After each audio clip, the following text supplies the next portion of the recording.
জটিলার পাঠানো অজগরের হাত থেকে রূপমতিকে বাঁচালো দেবদত্ত। সম্পূর্ণটা জানতে ভিডিওটা প্রথম থেকে শেষ পর্যন্ত দেখতে থাকুন।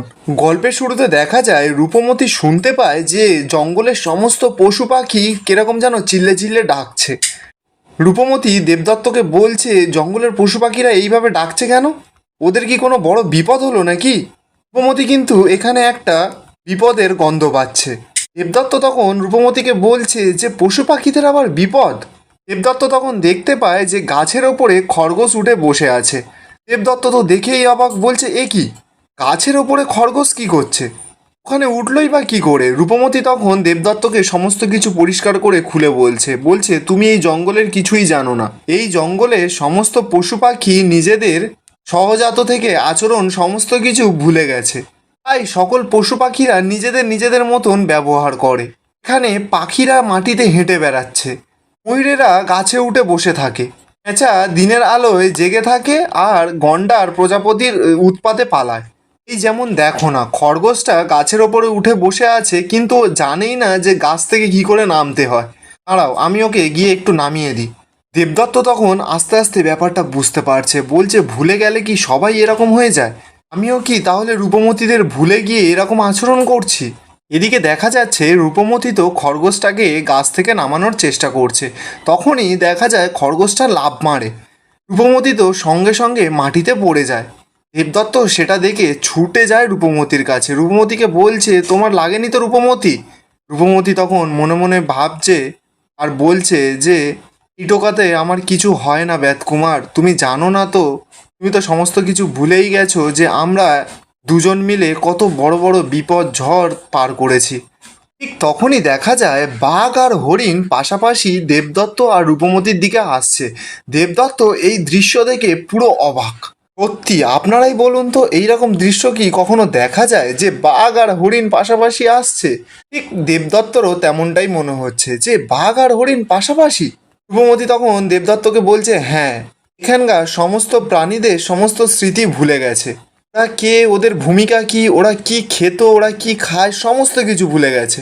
তাই তো আমি ওদের জন্য স্মৃতিমণি খুঁজতে বেরিয়েছি, ওদের সমস্ত স্মৃতিগুলো ফেরানোর জন্য। এরপর দেখা যায় আরও সমস্ত পশু পাখি সবাই রূপমতিদের দিকে এগিয়ে আসছে। রূপমতি তখন দেবদত্তকে বলছে কিন্তু এরা আমাদের দিকে এগিয়ে আসছেই বা কেন? এরা তো আক্রমণ করতেই ভুলে গেছে।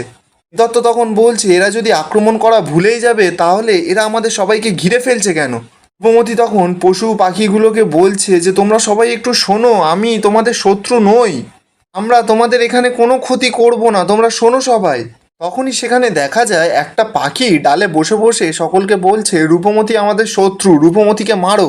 রূপমতি তো কথাটা শুনে পুরোটা বুঝতে পারে যে এখানকার সমস্ত পশু পাখি ওকে শত্রু বলে ভেবে নিয়েছে। দেবদত্ত এদিকে রূপমতিকে বলছে রূপমতি আমাদের যেভাবে হোক এখান থেকে এক্ষুনি পালাতে হবে। এই বলেই রূপমতির হাতটা টেনে দেবদত্ত ওখান থেকে রূপমতিকে নিয়ে পালিয়ে যায়।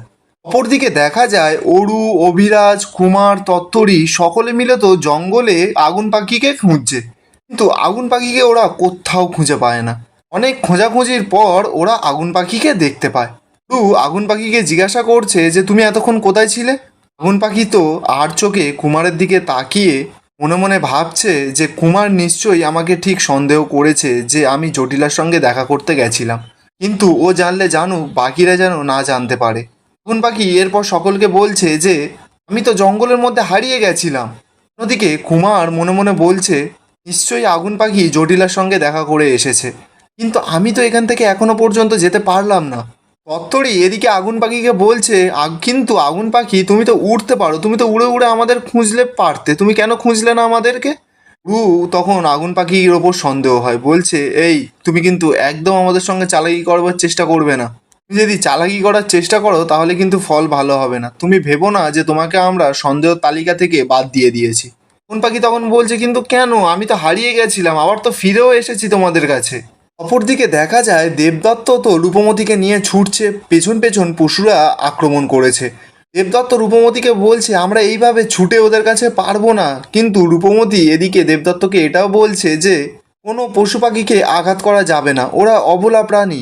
দেবদত্ত তো রূপমতির কোনো কথা শোনে না, তীর ধনুকটা বের করে এর করেই পশুদের দিকে তাক করে। রূপমতি বলছে যে আমি বললাম না তুমি আঘাত করবে না কোনো পশুদেরকে। দেবদত্ত তখন বলছে আঘাত না করি কিন্তু প্রতিরোধ তো করতে হবে নাকি।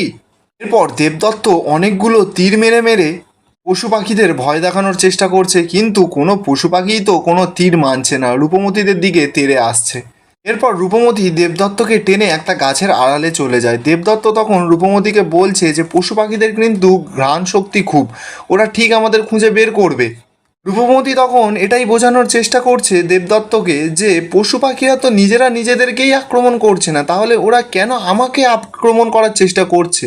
দেবদত্ত তো এরপর পেছন ঘুরে কথা বলছে রূপমতির সঙ্গে, বলছে আমাদেরকে তাহলে একটা অন্য উপায় ভাবতে হবে।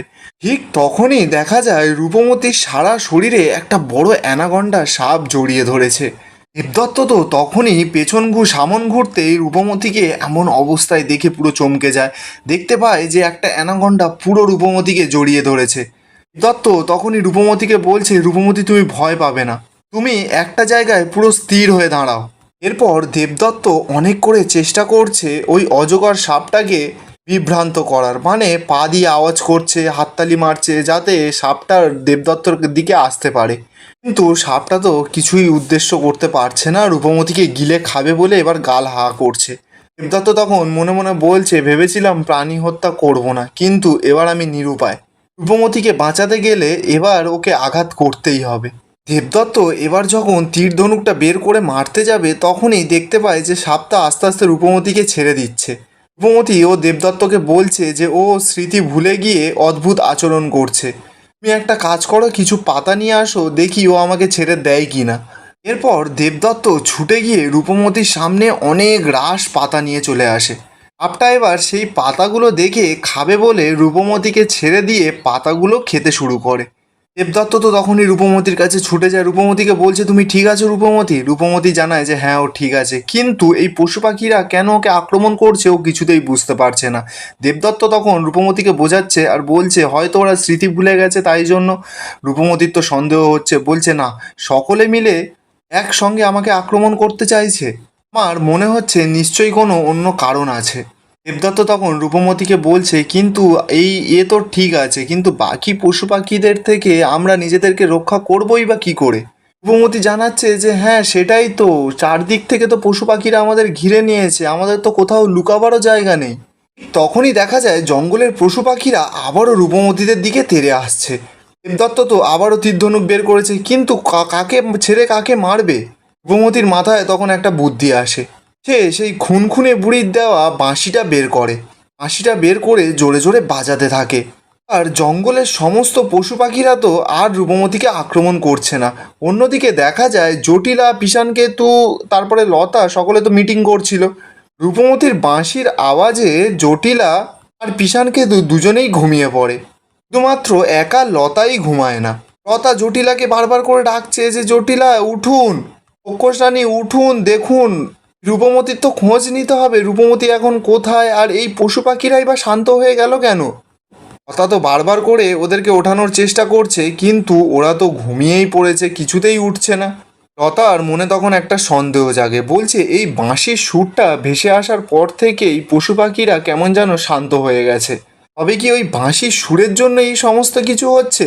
মনে হচ্ছে ওই রূপমতিই কিছু একটা কারসাজি করেছে। নিশ্চয়ই এই বাঁশির সুরে কোনো মায়া আছে। আর এখানেই আজকের এপিসোডটা শেষ হয়ে যায়। দেখা হবে আপনাদের সঙ্গে কালকে নতুন একটা এপিসোডের সঙ্গে।